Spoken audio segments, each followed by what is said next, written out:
ارادت. امروز میخوام یه صبحونه ساده و هیجان انگیز درست کنم با پنیر کوزه، زیره، پیاز، آووکادو، تخم مرغ، ریحون و فلفل رنگی. خب یه چند تا فلفل رنگی دارم، یکم روغن زیتون بهشون میزنم و میخوام اینا رو یه کمی رست کنم تا نرم بشه.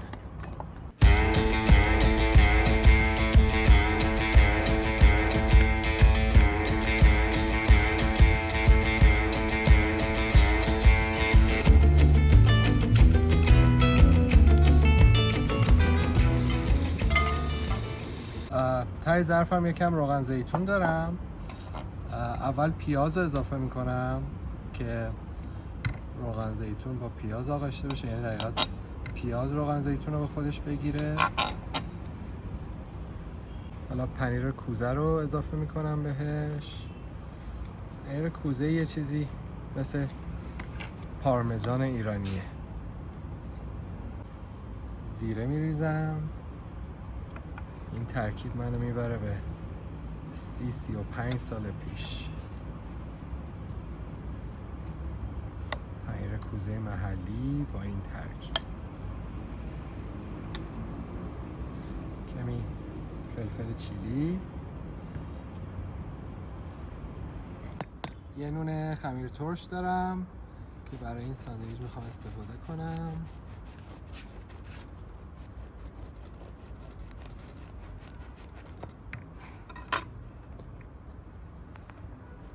برای اینکه توستش کنم یکم کره کفش میریزم، یعنی میزنم.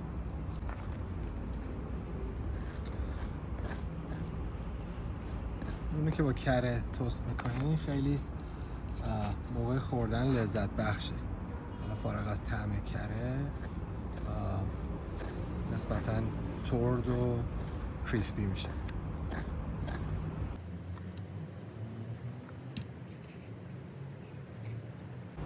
خب تخم مرغامو میخوام بشکنم و هم بزنم و یکم ادویه بزنم و بندازم توی مایتابه.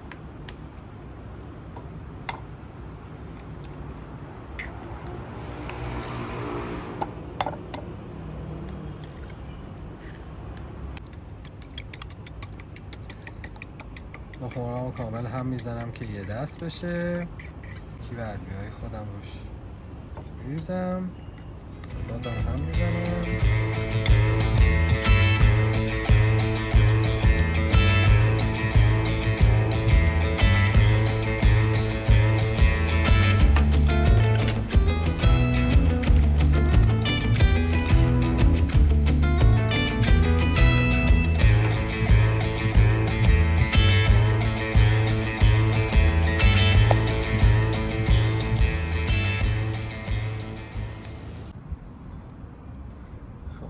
فلفلامو توی نیمرو میچینم.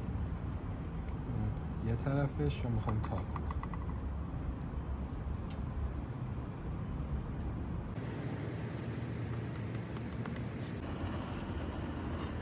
خب لایه اول ترکیب پنیر کوزمون و پیاز و زیره است. این خیلی فوق العاده است، یعنی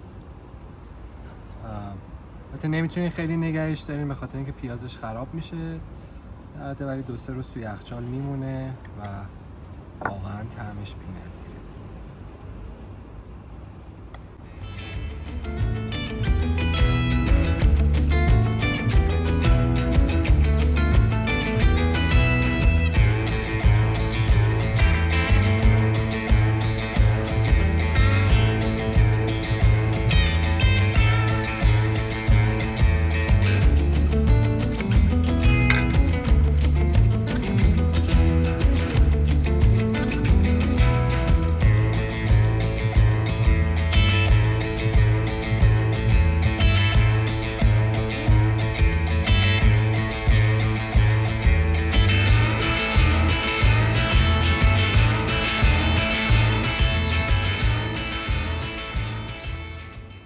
در کنار این صبحانه جذاب یه دمنوش هیجان انگیزم میخوام درست کنم با گل گاو زبون.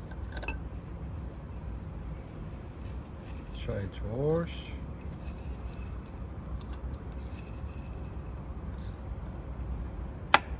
سنبلتی و 2 تیکه چوب دارچین و 1 دونه نبات.